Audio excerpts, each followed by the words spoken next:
Google Peskies Pest Control Montgomery. No bug will survive. Call 334-595-9055. Hello and welcome to another edition of the Peskies Pest Control Podcast right here in Montgomery, Alabama with your hosts, Travis and Michael.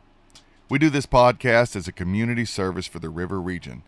This includes Montgomery, Prattville, Millbrook, Wetumpka, Pike Road, Auburn, and any other surrounding areas for people just like you. Hey, so here on the Peskies Pest Control Podcast, we are talking today. We had a listener from one of our YouTube videos about Asian Lady Beetles. She reached out to us. Travis, read exactly what she said. She's been having this problem for quite some time. Right, and to give people just a little backstory on that, basically we have an area on our website that allows people to submit contact cards and ask us to basically reach out to them. And, we can either call them or email them or whatever it is that they request in reference to quotes or general questions for pest control, that sort of thing. And so Laura had actually sent in a contact card through our website, and this is what it said.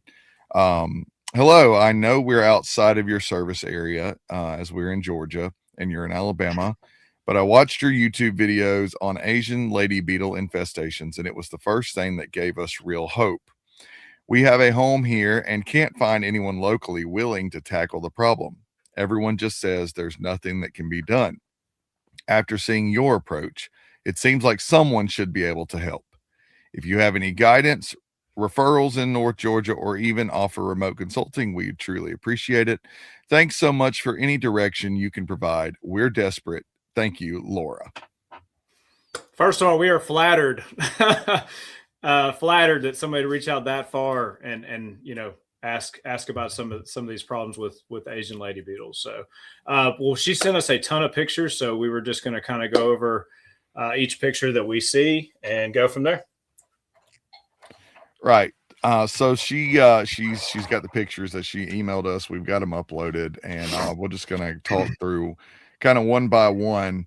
And maybe anybody watching, obviously, if you're listening, you won't be able to see the pictures, but you'll hear a description. And if it sounds like something, maybe a condition or maybe similar to the way that your home is built or whatever it is, maybe it can kind of give you some insight and some guidance as to some ways that you could help lessen the problem, prevent the problem, make it at least better on you. They do seem like they've been a lot worse this year than in the last couple of years. I mean, we're still having people with issues around here. I mean, and we're almost to the end of February. So it's all about the seasons too. I mean, we've had extremely hot weather. Right. All right. So I'm going to go ahead and pull us off the screen here, and we're going to look at the first picture. We're going to look at the outside of the house first. All right. So I know it's kind of a little bit blurry, but you can kind of get the general idea of what the house looks like. So obviously 2-story house, porch, looks like there's kind of a non-closed carport type area there. Looks like it may even, I don't know, almost looks like a fireplace, doesn't it? Right there. Someone in the middle. Yeah, right in the middle into the, but in that carport area, it almost looks like an outdoor fireplace. Oh, yes, right there, the little white recessed. Right, and I see obviously the chimney has 2 stacks on it, so that may have an indoor and an outdoor fireplace, and I'm not real sure, but based upon what we're seeing there, again, it is a little bit blurry, but we'll probably see a little bit better from the other pictures.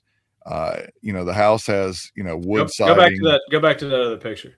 So let's just talk about, so she's having issues with Asian Lady Beetles. So with this first picture that I already look at, I'll bet it's the front right-hand side of that house right there where the sun's shining on it. Well, yeah, that's usually point number one. Vast majority of the people that have a problem with Asian Lady Beetles end up having a problem specifically on the side of the house that receives the most sunlight. And the reason for that is because these beetles are looking for a place to overwinter, to stay warm throughout the colder weather. And obviously they're going to be drawn more towards a place that has sunlight because it's warmer. Yep. The metal roof too. I mean, it's going to be hot. It's going to be it's. I wouldn't say it's a very light color. I mean, it's still pretty dark, but just being hot, that's going to be an issue. And also, we've seen that from wildlife and all that. How sealable is a roof, a metal roof. Yeah, I mean, you're getting, especially with the textures and the different, I guess it's corrugated surface of it, but I mean, you're going to have gaps and that sort of thing. It's not like it's a flat piece of sheet metal, so if there happens to be any gaps underneath that metal, a lot of times they'll go over an existing roof with metal. Sometimes they will, sometimes they won't. It just depends on the house and the builder and the age of the house. But there's going to be gaps around the eaves, and especially with a home like this that looks like more of your log cabin style house, or wood siding house, whichever, those can be a lot more prone to gaps, cracks, and crevices, especially with wood having moisture, shrinking, contracting in and expanding because of moisture content. And sometimes that can even put you at a higher risk because of the gaps that leaves. So we're going to take a look now too. I'm going to try to pull up the outside photos first so we can kind of just stick around the outside before we look inside. But here's another one. So this is an interesting one. What's your first reaction here, Michael? So I would say that we've got a pinch point right there on the left-hand corner, and it looks like it's getting a little bit of water. And then just the type of siding, you can see the what do they call that? The wooden shank siding.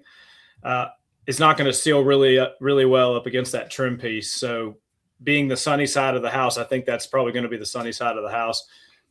Just off the top of my head of what I've seen and my expertise. I think that you're looking at, if you look right here, look at the second floor deck on the right side. So I think you're up on that deck looking at the awning on the back side of that house. That's what I was thinking. So I'm just rainwater alone though, just thinking it's kind of pouring off that deck and just running right off the side of that siding. So here's what I see though. So if you look at the way the roof line slopes down, and then you look at the awning coming off, and then you look at this picture, you'll see where there could potentially be some issues, especially if things weren't sealed up very well. So you've got exposed, wood right there that runs towards the main part of the house through the roof line. And my guess would be is it's probably not sealed up, all that great, at least not from the standpoint of some, gaps and cracks that are large enough for a Asian lady beetle or something of that nature to get through. But there's no, ceiling on this. It basically goes straight up into the wooden supports for that awning's roof. Yeah, I mean, seeing that picture, I would say that that's a really good harborage. And of course, if they've got a water issue going into that area and it's hot, it's gonna kind of heat that up and just kind of make it a really great environment for all pests. Well, and then I've got this angle too, so you can kind of see that second floor side again.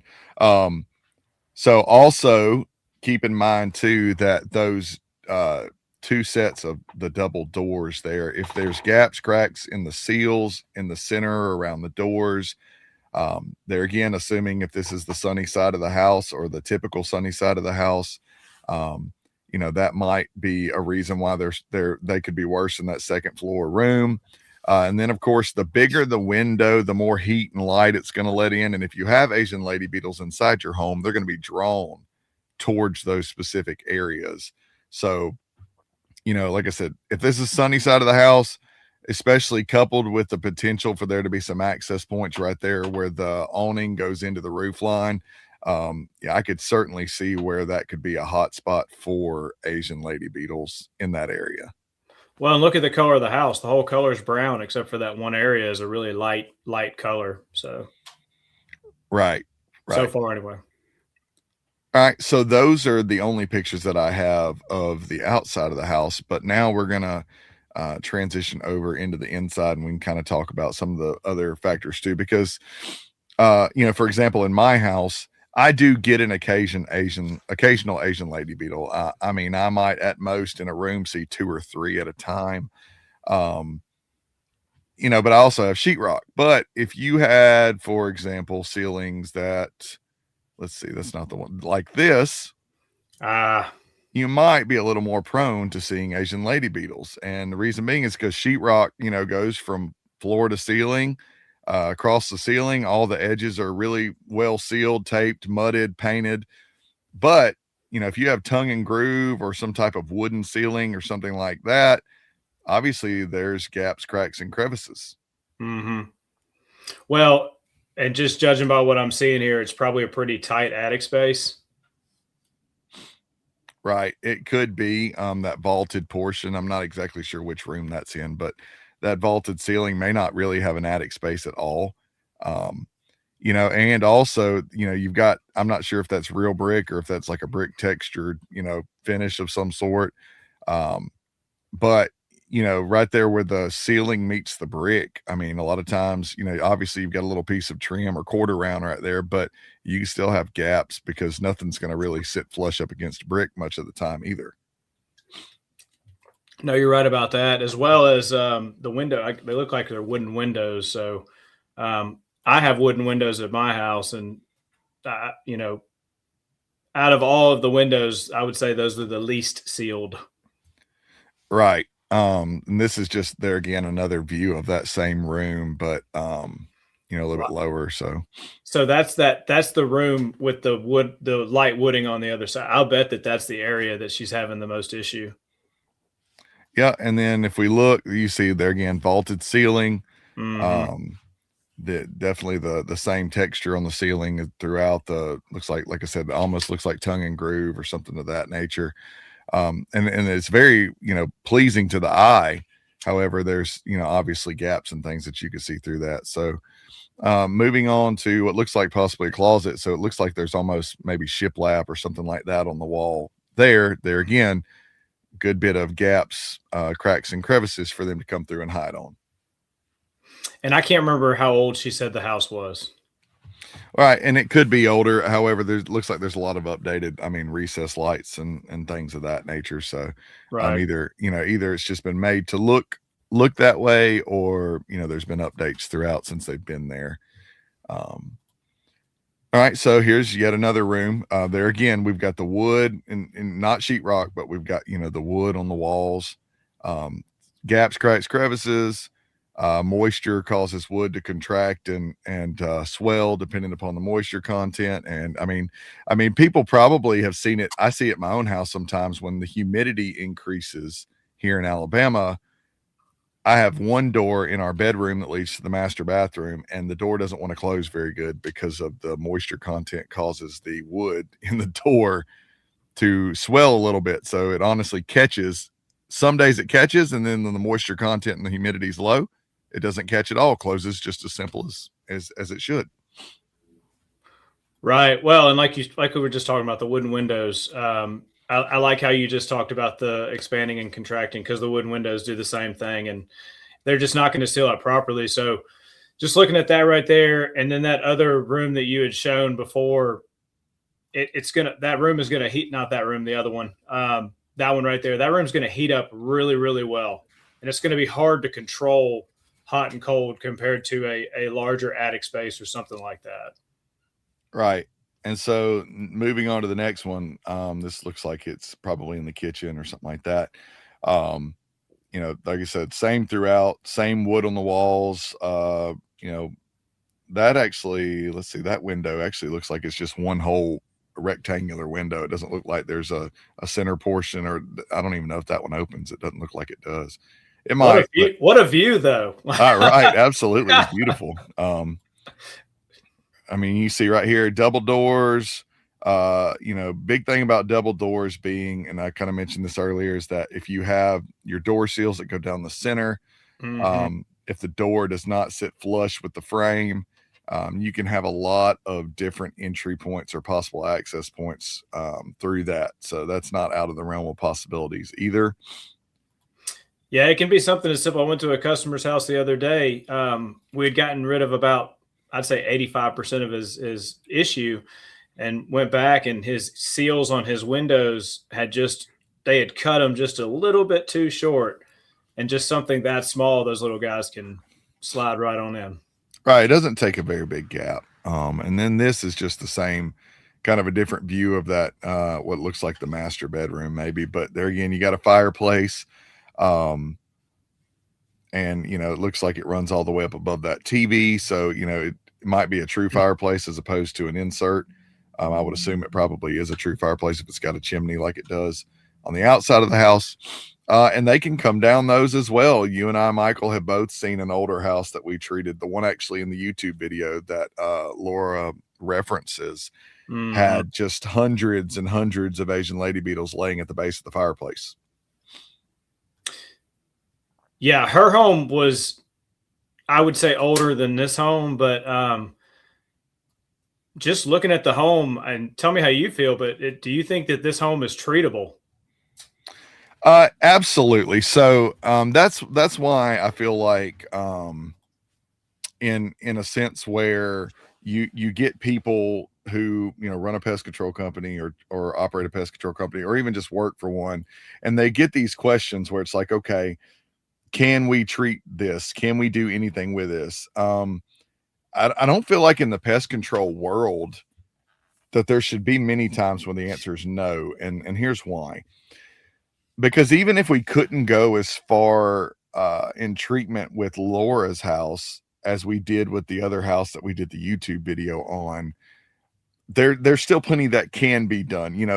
For the YouTube video, we treated attic, we treated crawl space. Obviously it looks like that house is, I believe, on a slab. So that, obviously there's no crawl space that can be treated in this house right here, as you can see. So that of course nixes that, but you can always treat gaps, cracks, and crevices around the inside and outside of the house. Most every house is going to have some type of attic space. Attic spaces can be treated. You can, gaps, cracks, and crevices can be treated with liquids. They can be treated with dust, aerosols. So I really feel like, you might have to set realistic expectations with the customer and say, hey, we can only do so much. I can't promise you your problem's going to completely disappear. However, it should be better. Or what I tell people sometimes is, hey, we're going to apply this treatment. I'm not certain we can stop them from coming in, or a lot of times when you're seeing them, it's already too late. They've already migrated in. However, I can try to help you only clean up dead ones instead of seeing live ones everywhere, right?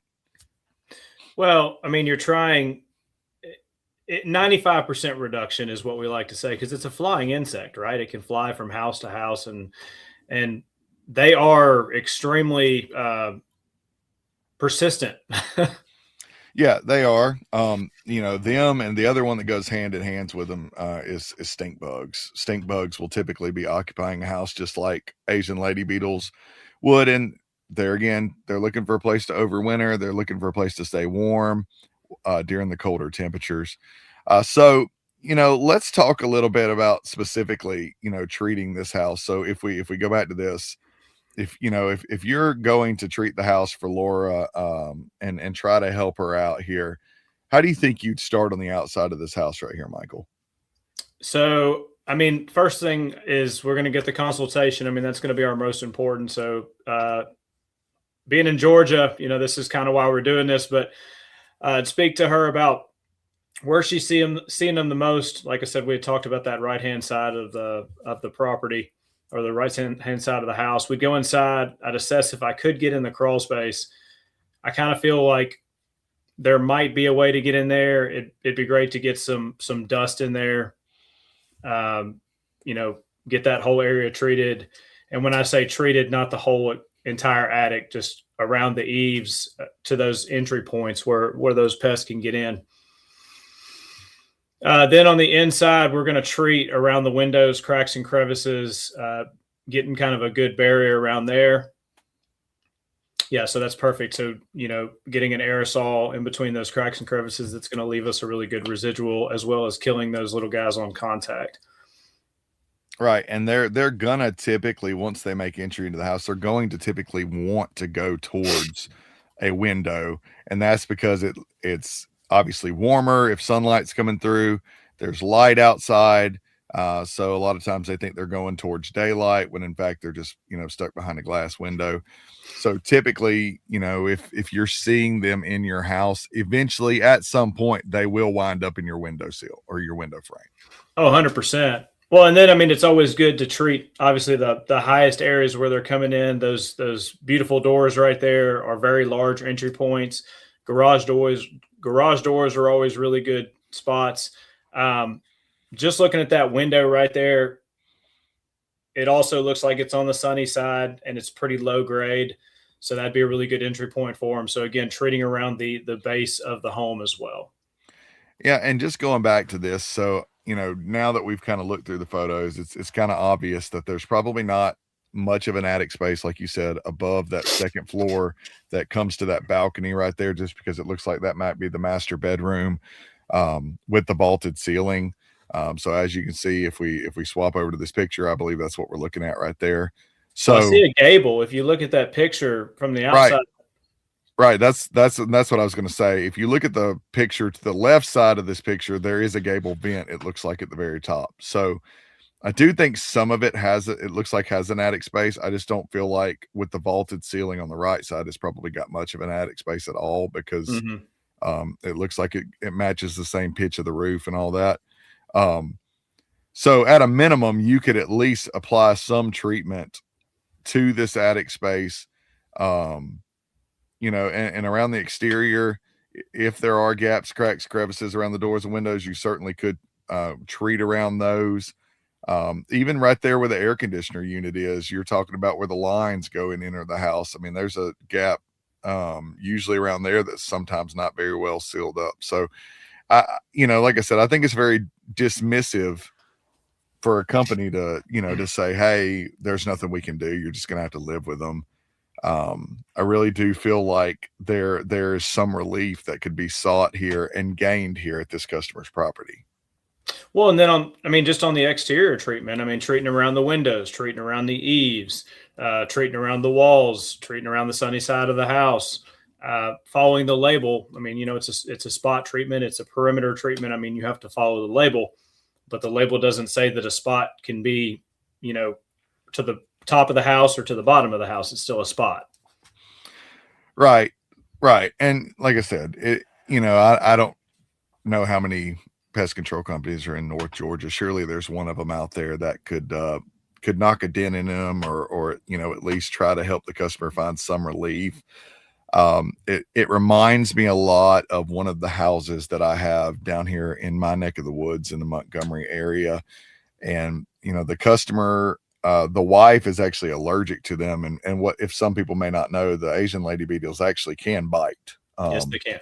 I can attest. I have been bitten on the back of the neck by one actually here in my office. So, so I have been on the receiving end of that, but she is actually allergic and has a bit of a reaction to those. So they live in a 2-story house that has, wood on it. It's a log cabin style house. And that's the problem that they've run into is the contraction and the swelling of the wood opens up gaps. It doesn't matter how much sealant you put in those gaps. Eventually you're going to have to reapply it because of the nature of the wood on the outside. So, come September, October, every single year, we really do a good job of treating around the outside and we haven't been able to prevent them 100% from seeing any of them. However, we've made life a lot more livable in their house because of the treatment that we have been able to do. Well, and you have to look at the outside environment, the condition of the home. If it's a wooden structure, if it's a brick structure, we're seeing a lot of issues with this board and batten style structure. It leaves a lot of open cracks and crevices in these newer homes that are being built. Right. And, unfortunately, the homes are built so fast these days. A lot of times, you hope that you've got a great builder and a great set of contractors. No corners are being cut. Everything's being sealed in like it's supposed to, and even the best builder may sometimes miss something. Michael, you probably seen it too. You go into these attics that have been spray foamed and what do you find? You still find bugs. because even spray foam is not 100%, the end all be all of sealing things up. And that's just, part of it. No matter how diligent you try to be to seal something out, unfortunately, if it wants to find a way in, a lot of times it will find a way in, even with spray foam trying to inhibit that. Oh, you're not going to seal Asian lady beetles out. It's not going to happen. You have to do a combination of, I would say, decluttering, your gutters, making sure there's not a hole in your roof. I think I had them so bad, I discovered I had a water leak in my roof. So just things of that nature. If you're having these issues and you may or may not know it, it's going to be hard to get rid of that issue, even with treatment. Yeah. And, not only do they invade, but they can actually, leave some nasty evidence behind that they've been there. I got a customer, fairly new house, only a couple of years old. The house is white, solid white on the outside from the eaves all the way to the ground. And they had, right. Well, they had a wave of these Asian lady beetles come in and settle primarily at the highest points of the house around the eaves. And when they were gone, they left this just nasty blackish, brownish film on the eaves of this house that the customer is going to have to, have cleaned at some point. So I mean, they can make a mess. And then not only that, they can actually cause you to have Asian lady beetles year after year after year, because like a lot of insects, they can leave a pheromone that says, hey, this is a great spot. This is our new, Airbnb or whatever you want to call it. Like, come on in the fall. And they can cause house fires. I did see where the curly Q light, they get in between the light from the heat, and they can actually cause it to ignite. And we just thought they were just annoying. They actually can be dangerous. That's great. Yes. Yeah, but like I said, to kind of summarize it all up, I can understand Laura being frustrated because no matter how many times you clean, you can vacuum all you want to. The next day, it's like you never vacuumed. It's like you never cleaned. They're back. Eventually they can't escape, so they just die there in your house. And it is frustrating. I completely understand. I do feel like that someone out there could give them some relief. If we were in Georgia, obviously we would be more than happy to go, and treat this problem for her and get her on the right path to having some relief too. But I do think in this case, an ounce of prevention, you've heard me say this before, is worth a pound of cure. Yes. And I think catchphrase. Yeah, it is, but it's so true, especially in our pest control world. And the reason I say that is because a house like this, or even the one in my area that has Asian lady beetles every year, if you know it's coming, applying a great exterior treatment when this wave of Asian lady beetles comes through could potentially save you a lot of headache throughout the fall and winter. Definitely. Well, I mean, but in her case, with what we're looking at, I didn't see any of that. I mean, the landscape looked good. I mean, there wasn't any overgrowth or anything like that. So she is on top of a mountain. Well, but just from a pesticide application type standpoint, I mean, I think you could come in there probably September-ish, give or take, as long as you weren't already seeing them, and do a good treatment, especially problem areas, gaps, cracks, crevices around doors, windows, the foundation, the eaves, that sort of thing, and probably put a good barrier out there so that when they do inevitably find their way back to the warm side of that house and land on it and crawl, it would probably take care of a good portion of them right out the gate before they ever got in. Well, I'm just glad she reached out to us. I mean, here in Birmingham, Alabama from Georgia, I just thought that was really, really awesome. And that's what we set out to do this anyway, was to help people. And so it seems like that's what we're doing. So we're excited about that. Absolutely. Hello, and thank you for listening to another edition of the Peskies Pest Control Podcast with your hosts, Travis and Michael. If you have any questions in reference to what we discussed today, give us a call at 334-595-9055, and you can ask for me, Travis McGowan. I'll be more than happy to speak with you. Make sure you share this podcast with your friends and family, and subscribe to us on Apple, Amazon, Spotify, and any of the other major streaming platforms. Thanks, and we'll see you next time. Google Peskies Pest Control Montgomery. No bug will survive. Call 334